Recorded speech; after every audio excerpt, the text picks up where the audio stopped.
आप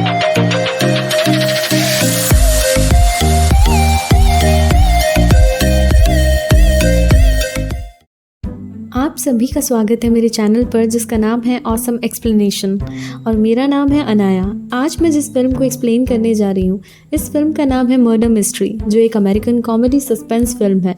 ये film release हुई थी 2019 में और 2023 में इसका सीक्वल भी रिलीज़ किया गया था। रेटिंग की बात की जाए तो रॉटन टमेटोज पर 45% फ्रेशनेस के साथ इस फिल्म ने IMDb पर हासिल किए हैं 6 आउट ऑफ 10 मार्क्स और 72% गूगल व्यूअर्स ने भी इसे पसंद किया है। ज़्यादा बात ना करते हुए अब जल्दी से जान लेते हैं इसके मेन कैरेक्टर्स के बारे में। फिल्म रिवॉल्व करती है दो मेन कैरेक्टर्स के अराउंड, ऑड्री और निक, जिसमें निक न्यूयॉर्क पुलिस में ऑफिसर पोस्ट पर है जिसकी सैलरी कुछ खास नहीं है और वो पिछले कई सालों से डिटेक्टिव पोस्ट के लिए एग्जाम दे रहा है मगर हर बार फेल हो जाता है। अपनी बीवी के मायूसी के डर से उसने अपनी बीवी से झूठ बोल रखा है कि वो एक डिटेक्टिव है। वहीं ऑड्री जो निक की वाइफ है एक हेयर ड्रेसर है और उसे ज़रा भी खबर नहीं है कि उसका पति डिटेक्टिव एग्जाम में हर बार फेल हो जाता है। उसे लगता है कि निक एक डिटेक्टिव है। साथ ही ऑड्री बहुत ही एक्टिव, स्मार्ट और मिस्ट्री नॉवेल्स पसंद करने वाली लेडी है। तो फिल्म के पहले ही सीन से हम देख पाते हैं कि निक अपने फ्रेंड से रिक्वेस्ट कर रहा है कि कल निक और ऑड्री की 15th वेडिंग एनिवर्सरी पार्टी में वो और उसकी वाइफ एक बार और ऐसे प्रिटेंड करें कि जैसे निक डिटेक्टिव है, क्योंकि बदकिस्मती से निक इस बार भी फेल हो गया है। कई बार रिक्वेस्ट करने पर निक का फ्रेंड फाइनली रेडी हो जाता है। वहीं हम देखते हैं कि ऑड्री अपने सैलून में अपने कस्टमर्स और कलीग्स को बता रही है कि कल उसकी 15th वेडिंग एनिवर्सरी है, बट स्टिल अभी तक निक उसे उस यूरोप ट्रिप पर नहीं लेकर गया जिसका प्रॉमिस उसने हनीमून के लिए किया था। निक शाम में अपनी वाइफ के लिए अपनी औकात के मुताबिक एक सस्ता सा अमेज़ॉन गिफ्ट कार्ड खरीदता है और साथ ही एक एलेग्रा नाम की मेडिसिन भी, ये जानते हुए कि ऑड्री पर एलेग्रा नहीं बल्कि क्लैरिटिन असर करती है, but of course budget issues. अब अगले दिन निक और ऑड्री अपने फ्रेंड के साथ अपनी 15th वेडिंग एनिवर्सरी सेलिब्रेट करते हैं, जहाँ निक के फ्रेंड की वाइफ के हाथ में डायमंड रिंग देखकर ऑड्री थोड़ा सा सैड फील करती है। वहीं वो फ्रेंड उसे ताना भी मार देती है कि निक तो तुम्हारे लिए कोई सस्ता सा अमेज़ॉन गिफ्ट लेकर आया होगा। अब घर पहुंचकर निक पर ऑड्री भड़क जाती है कि अभी तक वो लोग यूरोप ट्रिप पर क्यों नहीं गए।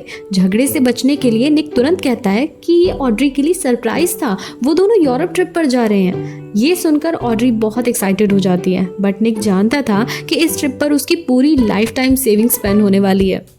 अब ये दो गरीब निकल पड़ते हैं यूरोप ट्रिप पर लोअर क्लास में, जहाँ निक के खर्राटों से परेशान होकर ऑड्री पहुँच जाती है फर्स्ट क्लास पैसेंजर्स की साइड पर, जहाँ उसकी मुलाकात होती है मिस्टर चार्ल्स कैवेंडिश से, जो भतीजा है mister Malcolm Quince the billionaire का। एंड सरप्राइजिंगली चार्ल्स की गर्लफ्रेंड उसको छोड़ के अंकल मैल्कम से शादी कर रही थी। और मज़े की बात यह है कि अंकल मैल्कम काफ़ी बुढ़े हैं, बट पैसा बाबू भैया। अब यहाँ बातों ही बातों में ऑड्री की दोस्ती हो जाती है चार्ल्स से और चार्ल्स भैया इनवाइट कर देते हैं दोनों पति पत्नी को अपने लग्जूरियस यॉट पर, जहां वो अपनी एक्स और अंकल की शादी अटेंड करने जा रहा था।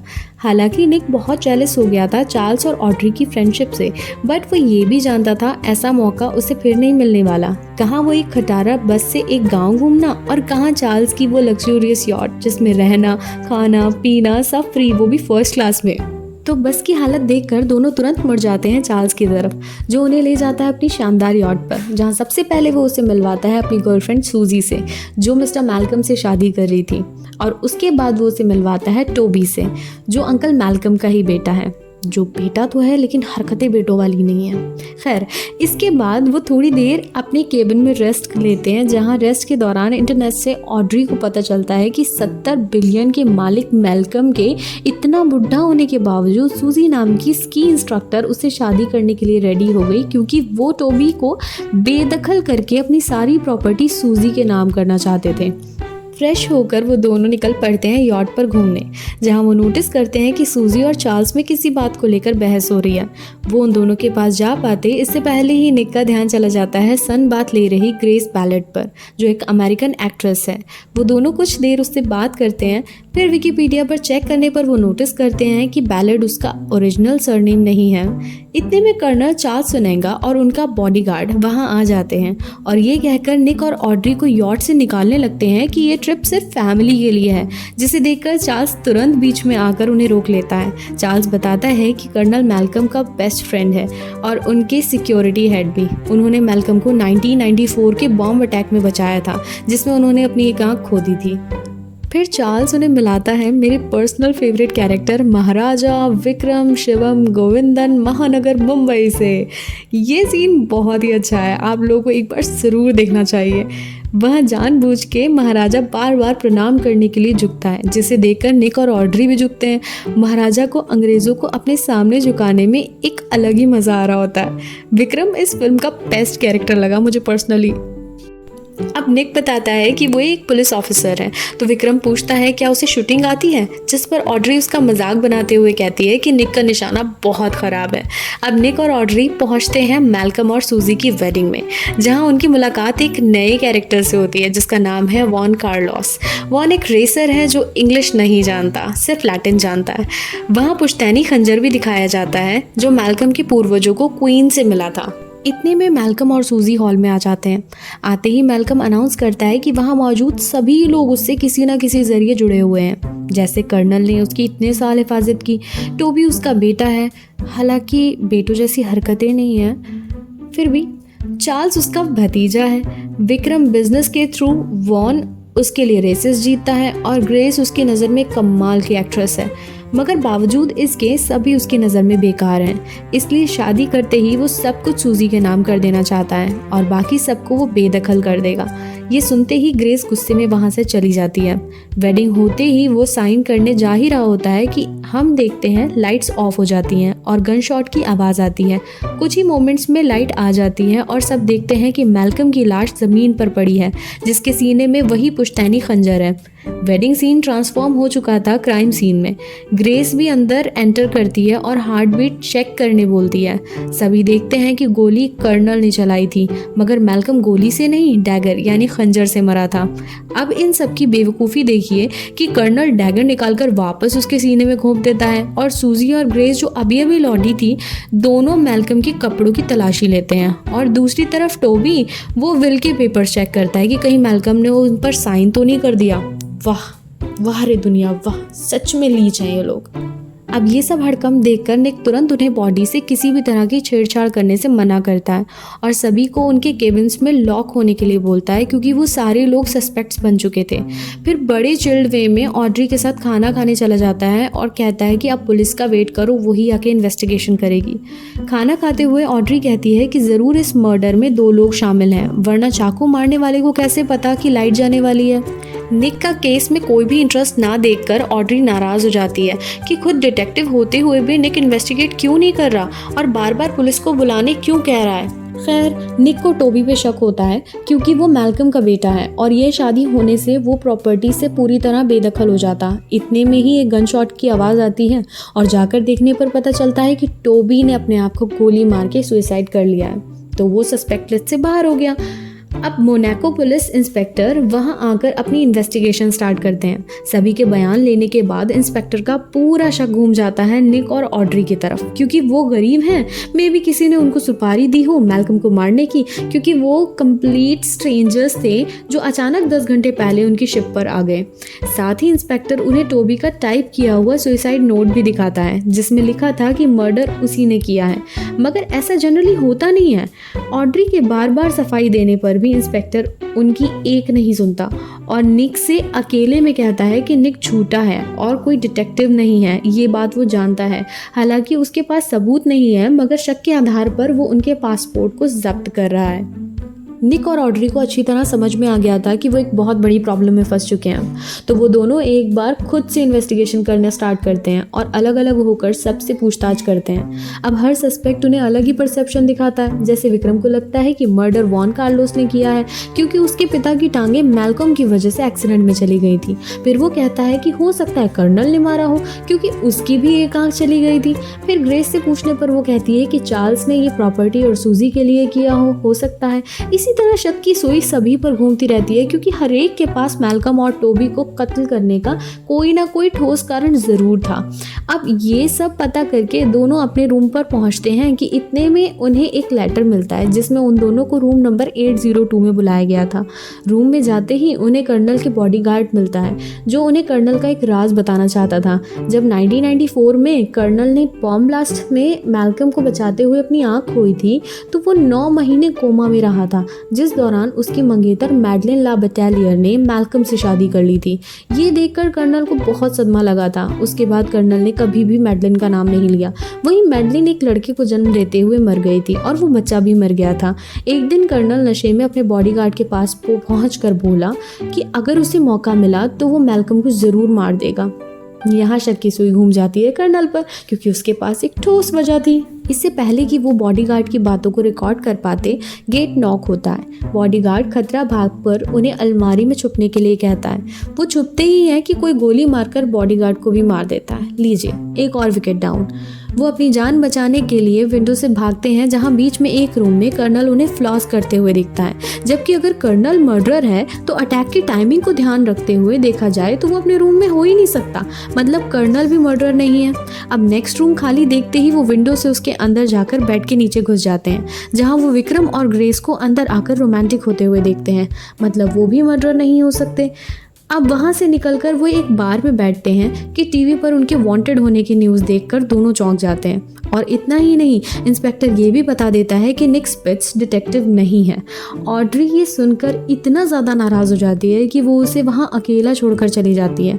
दोनों बहुत ही उदास होते हैं कि तभी निक देखता है कि दूर बैठी ऑड्री को चार्ल्स अपने साथ कार में कहीं ले जा रहा है। दूसरी तरफ चार्ल्स एक लाइब्रेरी में ऑड्री से ये कहकर चला जाता है कि वो अपने लॉयर से मिलने जा रहा है। पीछे से कार में ऑड्री को जापानीज क्लैरिटिन का पैकेट मिलता है। याद दिला दूं कि ऑड्री को एलेग्रा मेडिसिन नहीं क्लैरिटिन सूट करती है, तो वो मेडिसिन देखकर बहुत खुश हो जाती है, लेकिन जापानीज देखते ही उसे स्ट्राइक करता है सूजी का नाम। अब ऑड्री चार्ल्स को ढूंढते हुए लाइब्रेरी में एंटर करती है जहां वो निक से टकरा जाती है।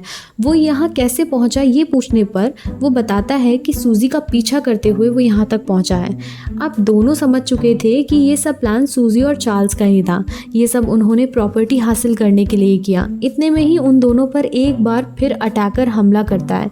जैसे तैसे वो दोनों जान बचाकर भागते हैं कि लाइब्रेरी से बाहर निकलते ही उन्हें वॉन मिल जाता है, जिसे हमारे सो कॉल्ड लैटिन एक्सपर्ट निक उस अटैक के बारे में समझाकर भागते हैं कि उनका सामना सूजी से फिर हो जाता है। वो उन पर गन पॉइंट करती है कि ऑड्री उसे समझाती है कि उसकी जान को खतरा है, क्योंकि अक्सर एक मर्डरर अपने पार्टनर को ज़रूर मार देता है। बस ये कहना था कि पीछे से एक मास्क्ड आदमी सूजी पर अटैक करके उसे मार देता है, मगर मरने से पहले वो इशारों में मर्डरर का नाम बताने की कोशिश करती है, मगर धत रे मेरी सस्ती डिटेक्टिव, वो समझ ही नहीं पाती।